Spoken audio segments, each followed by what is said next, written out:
Bonjour à tous. Un petit direct que j'utilise pour, entre autres, pour présenter les prochains ateliers.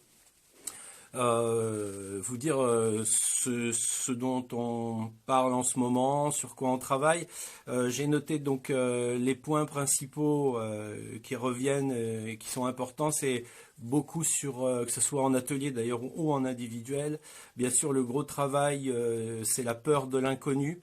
Et surtout en situation de crise, en situation de changement fort de notre vie, les choses sur lesquelles on avait établi notre pensée, notre mental, notre connaissance, nos habitudes s'effondrent et donc la difficulté à accepter, la difficulté à se laisser aller dans l'inconnu, la difficulté à lâcher le connu est une chose très importante dans ces périodes-là. Et donc c'est sur quoi on travaille beaucoup dans les échanges. Donc peur de l'inconnu, j'avais noté mène à vouloir connaître. On a peur de ce qui est inconnu, peur de ce qui va arriver, peur de ce qui vient. On voudrait connaître, on voudrait sécuriser, on voudrait savoir, on voudrait contrôler. Et donc évidemment, souffrance, peur de l'inconnu, vouloir connaître, vouloir contrôler et souffrance. Impossibilité de se laisser aller, impossibilité d'accueillir ce qui est, impossibilité de voir clair sur ce qui est, puisqu'on reste complètement fermé et paralysé dans quelque chose qu'on veut maintenir, alors que la vie en fait ne se maintient jamais, elle est en évolution constante vers quelque chose qu'on ne connaît pas. Et donc le but du lâcher-prise, c'est de s'adapter au plus vite, d'être plus vite en accord avec ce qui est et de prendre des décisions en conscience et non des décisions qui sont liées à la peur en fait et à la volonté de maîtriser. Donc voilà un des thèmes. Je vais marquer aussi que ça ne permet pas, cette peur de l'inconnu, de s'aventurer, de risquer, de vivre des choses nouvelles et de prendre des risques, de laisser aller son intuition à son intuition. Voilà. J'avais donc noté, je l'ai déjà dit, mes crises, en toute période de crise, et entre autres peut-être prendre conscience que ce monde, s'il a offert dans le passé en fait une possibilité de vivre dans l'illusion qu'on maîtrise, qu'on contrôle, avec peut-être un travail qui reste toute une vie, une retraite qui est établie, des relations peut-être qui duraient plus longtemps, suite peut-être aussi à plus d'obéissance ou de concession, je ne sais pas, moins de liberté peut-être.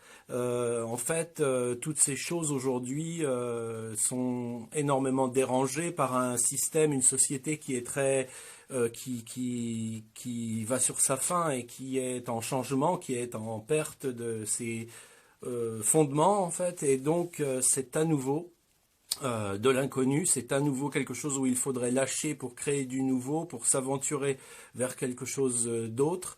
Et donc une crise, c'est ça en fait. Donc plus on résiste dans une crise, plus la crise dure et plus elle apporte de souffrance.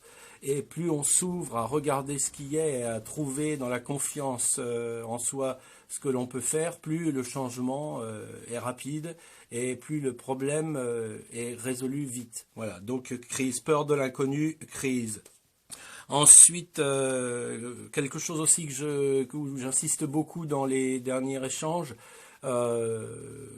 c'est de trouver une clarté dans une démarche que l'on fait, parce que on peut constater que beaucoup de gens, donc la problématique des gens, c'est de ne pas voir clair, c'est-à-dire de vivre dans le mental.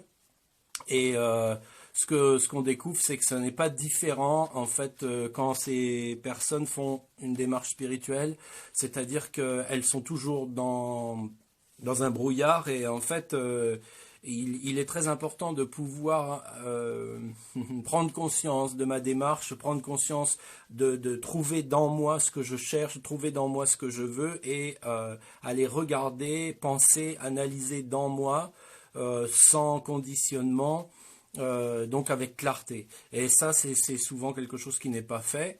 Qui n'est pas demandé ou qui n'est pas qui n'est pas demandé, et donc voilà, je demande toujours aux gens d'essayer de bien voir clairement ce qu'ils veulent, ce qu'ils recherchent, qu'ils se posent des questions authentiques en eux et qu'ils arrivent à regarder très clairement la vie telle qu'elle est et leur questionnement pour qu'ils puissent aboutir en fait à des réponses claires. Voilà. Parce que si la question est dans le brouillard, dans l'ego, dans le voile, la réponse ne peut pas être claire. Hein. La question ne l'est déjà pas.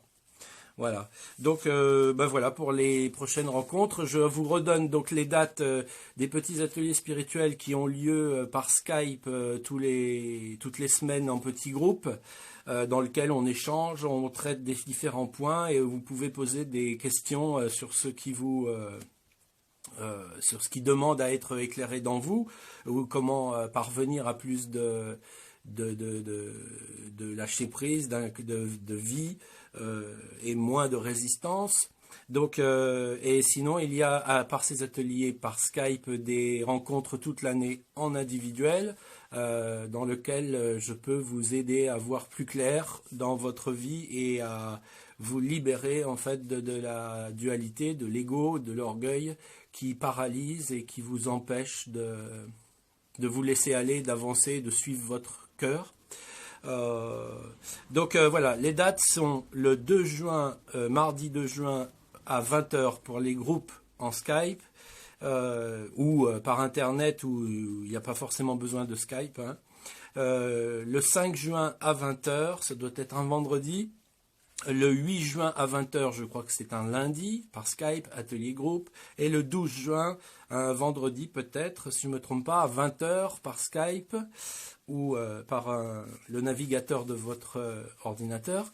Voilà quelques dates donc. Et puis tous les jours, suivant la disponibilité des individuels qui durent une bonne heure. Pour faire ce chemin que je viens un petit peu d'énumérer là à travers quelques points. Voilà, je vous souhaite une bonne journée et je vous dis à bientôt. Au revoir, merci.